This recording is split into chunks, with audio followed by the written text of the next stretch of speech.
Hey, Sage, you want to have a discussion? No! Okay, then. Yeah, let's go ahead. All right.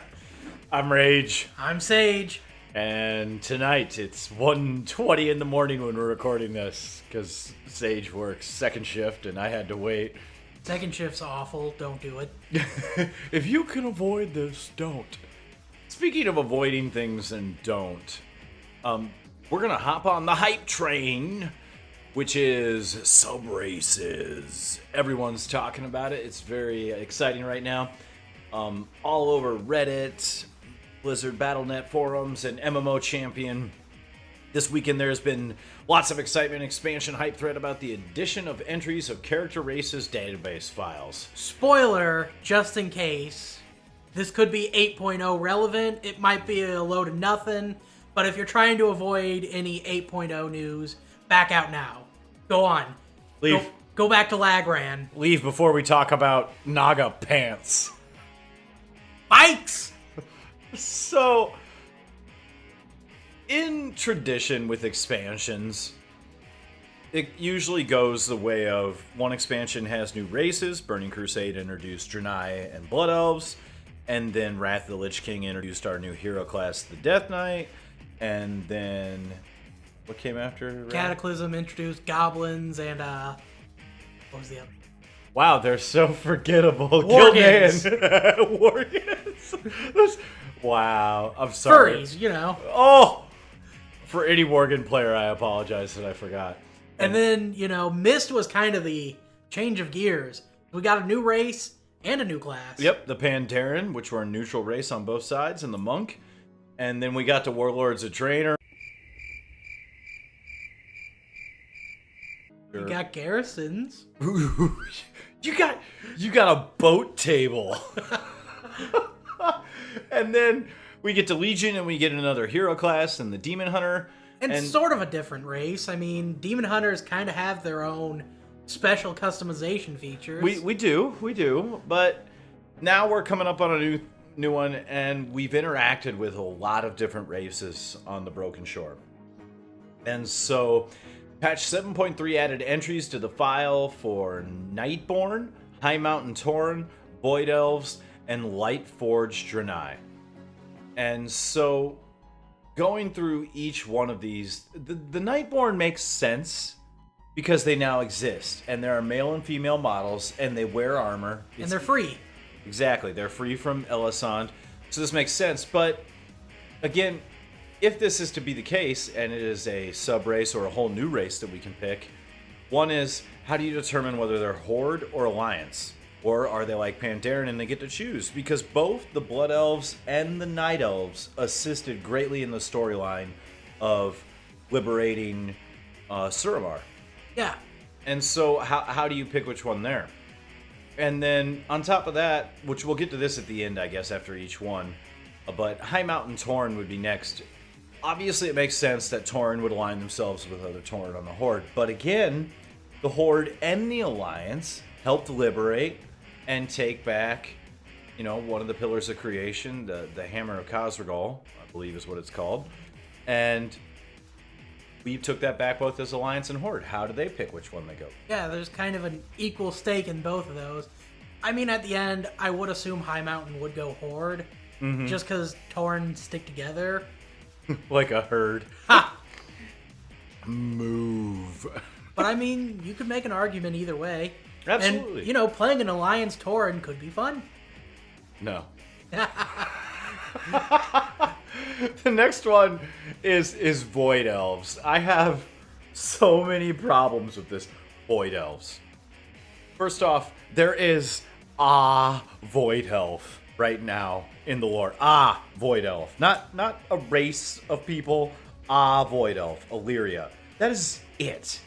And then if you make Void Elves a playable sub-race or race, how are you a Void Elf unless you actually dabble in the Voids? So your class and spec options are Shadow Priest. Yeah. Or there's the Void Hunter. We found out that survival didn't work out so well with that spear, so we're going to scrap it and give you Void Hunters. Sorry if there's any survival hunters, I mean no offense. All two of you, we apologize. Feel feisty tonight. Or even, let's take it a step further. Maybe demon hunters have been complaining about a third spec forever, so we'll have them delve into the void. Well, you could be a survival hunter, a shadow priest, or a demon void hunter. I mean, the word hunter's already in there. Just call him a void hunter. A void hunter. There we go, on both ends. This one makes no sense. Plus, there is only one character model, and that was in a cinematic. When you see Illyria standing around anywhere else, her character model is not in Void Shift. That's a good point. I didn't actually know that. She doesn't sit around in Void Shift, and there's only female that's done. Now, is it an elf model that you could easily do that with? Absolutely. But then we also get into the sub-problem here, too. Horde or Alliance? Or is it neutral if it is a sub-race? Because both the Blood Elves and the Night Elves, the Horde and the Alliance, have interacted with Illyria and helping out on Argus. So, what does that do you? Then we get to the Lightforged Draenei, which lean more like the High Mountain Tauren. They could be Horde, they could be Alliance, but most likely we'd figure Draenei would also go with other Draenei. I guess thing with hooves kind of stick together. Yeah. But at the same time, they're part of the Army of the Light, and the Horde and the Alliance are both assisting the Army of the Light on Argus. So how do you pick that? Again, I think it could swing either way. I'm sure there's a Horde player or two who'd be like, yeah, I'd like to be a Draenei, but all my friends play Horde. Exactly. Show up at a Horde raid. Hey guys, what the hell happened to you, Frank? You're blue. Yeah, I'm a Draenei. No, you're not. You get out of here with that crap. You're going back to Orc.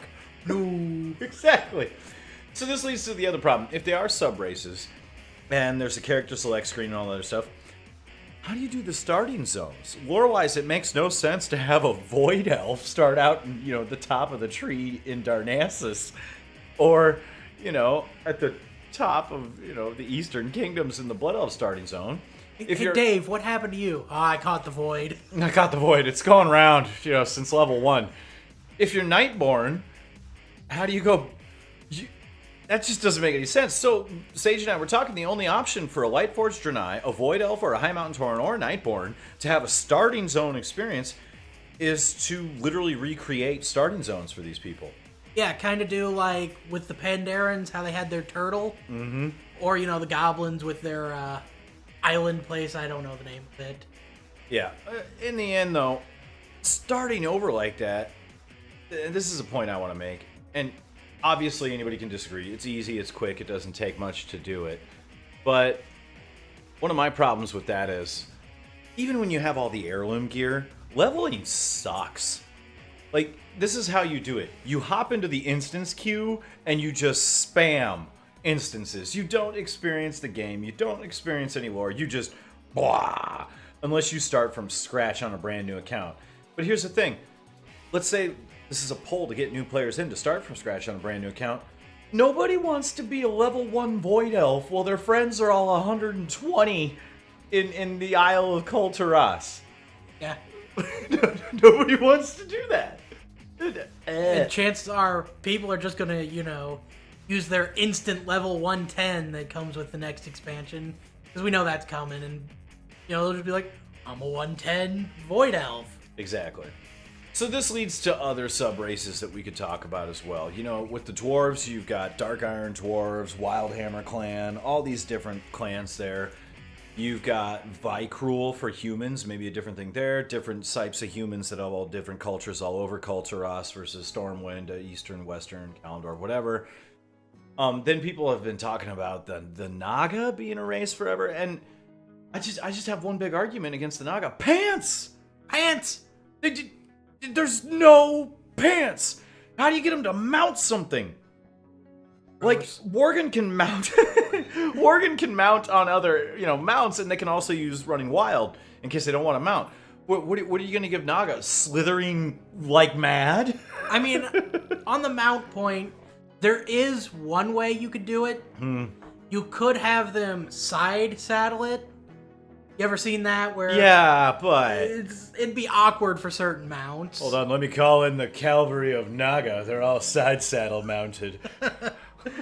Don't hit them from the right; they'll all fall over. I I don't buy the sub races on the detail level. Now these 4 are in there. There are models for most of them. There's a Void Elf model for at least the females. It could be a thing, or this is my concern. And I don't think Blizzard is this type of company, but Blizzard doesn't get to act alone on its own anymore. Blizzard is partnered with, what'd you say? Sage? Activision and the parent company Vindy Games. Vindy Games. So let's say you make sub races. Unless you're handing everybody a race change token at the beginning of this next expansion, along with that 110 boost, how do people experience these races that already have characters?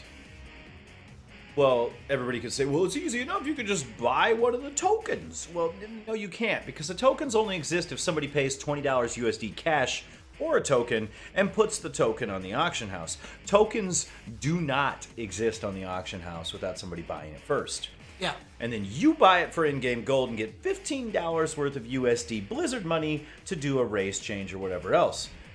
And so, if this turns into a cash grab, shame on you, Blizzard. If this turns into that. If this is even a thing that comes to be.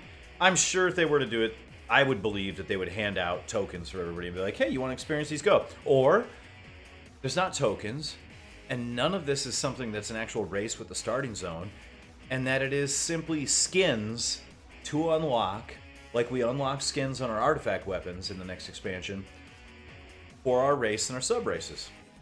That's possible too.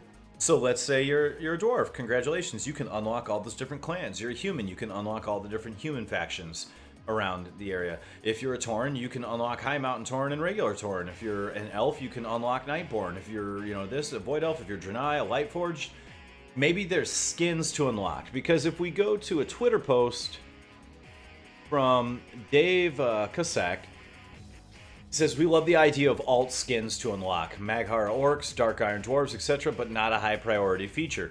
Maybe that's what this is. Maybe it's a low priority feature that slipped into the data mining and they're unlockable skins. And I want to bring up a point with this. Nothing is sure with Blizzard.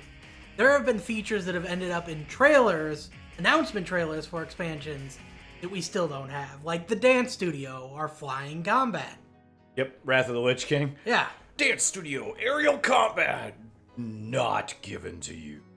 So, I mean, data mine stuff, it's cool. There's nothing to say that it's anything more than something Blizzard's tinkering with. Exactly. So this falls under the same thing as what's going to happen to our artifact weapons, what the next expansion will be, what'll happen. It all just becomes speculation. Data mined or not, nothing is real until it is actually launched into the game. Yep, I think that's about the best stance you can take with this. Leave a comment down below. Let us know what you're looking forward to. Nightborn, High Mountain Tauren, Void Elves, Lightforged, Draenei, Naga, Vykrul, Tuskar, anything, everything, because apparently it's all up for grabs on the hype train. Choo choo.